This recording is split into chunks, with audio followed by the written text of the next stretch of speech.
Okay, welcome to this session. In this session, we are going to learn about a famous experiment that was failed even though it was famous. It is Michelson and Morley experiment. Okay, first we'll try to understand what led to this experiment. What led to this experiment and what this experiment is about. This experiment is about light. It was known at that time that light is of wave nature. It was confirmed by Young's double slit experiment that you have learned in your previous classes. It was also known that Maxwell had also proved that light is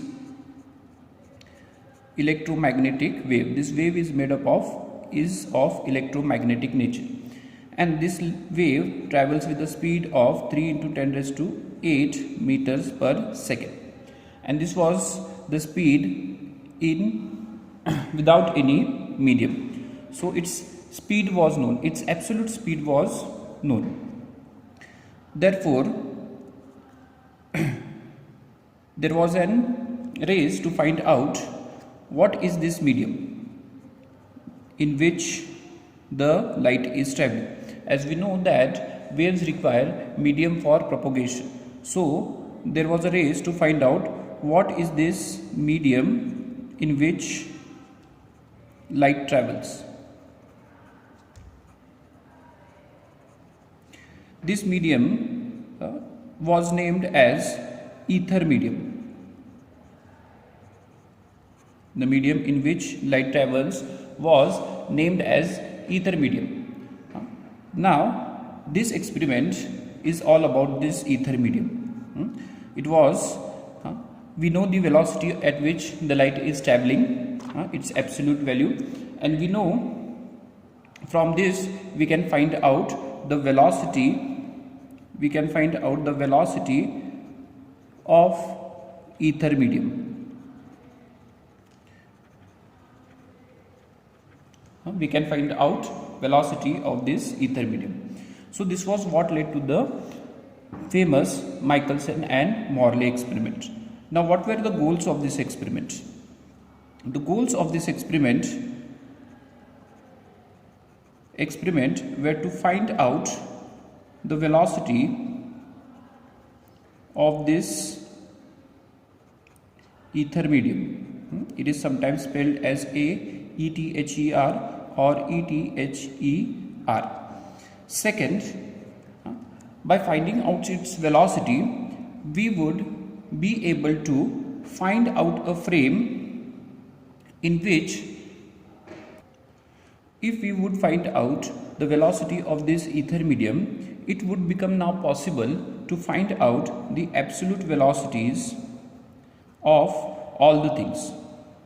Absolute velocities of all the things, because we know that this earth and all these planets travel in this ether. So if we find out the velocity of the ether, now we are in a frame of reference that from which we can find out this absolute velocity. To understand this more, consider a river in which many ships are traveling. Let us say this is a ship. Imagine that this ship, and compare these ships to planets. Let us say this is sun ship and this is earth ship, little bit smaller earth ship, and we have other planets also. Now there is a flow to this river. This river is flowing in a particular direction. Let us say it is flowing in this direction with a constant velocity v. Now if you are on earth and you try to determine what is the speed of earth with which it is rotating around the sun, you would determine a relative speed, that is the speed of earth with respect to sun.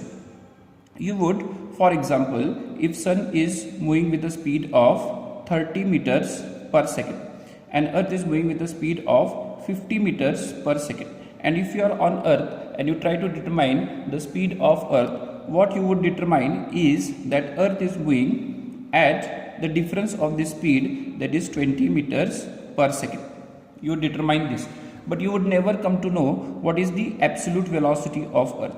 You would never come to know what is the absolute velocity of Sun, or in that case you would not be able to know what is the absolute velocity of other planets also. So what we know is these velocities, the relative velocities. We know these relative velocities, but we don't know the absolute velocities, because we don't know with what velocity this river is flowing. With what velocity the river is flowing. Imagine this to be the ether medium. Now once we find out with what velocity the ether or the river is flowing, in this case, then we are in a position to find out absolute velocity of Sun and absolute velocity of Earth, as well as all the other things. So the goal of the experiment is initially or primarily to find out the velocity of Earth. But by finding out the velocity of this ether medium, it would then become possible to find out absolute velocities of almost all things. Because now we will be in a frame of reference which would help us determine the absolute velocities. So this was the goal of the experiment. Okay, now let us see what is the idea of the experiment and the experimental setup. The idea of the experiment is pretty simple. To understand that idea, we will again take an example of water or a river which is flowing with velocity v. And in that we will imagine that there are two boats, boat A and boat B. And there are two swimmers. One swimmer is going to swim perpendicular to the flow in this direction, and one swimmer is going to swim parallel and anti-parallel, and the distances are mostly the same. Now what we want to determine is the velocity with which this water is flowing. That means the velocity of ether. Now we'll take example of the swimmer which is going to swim in this direction. Now as the swimmer is going to swim in this direction, try to understand that this boat is going to move in the direction of the flow. So the boat will move a little bit forwards. The second boat will also move with the same speed. So the distance between these two boats will not change. We are assuming that this distance and this distance are both same. So when the swimmer starts swimming in the direction of the flow, his velocity, let us assume that his velocity is c, and velocity of the water current is v.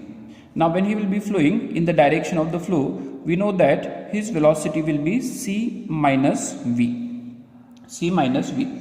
And when he is flowing in opposite direction, his velocity will be c plus v. We are assuming that these distances will not change.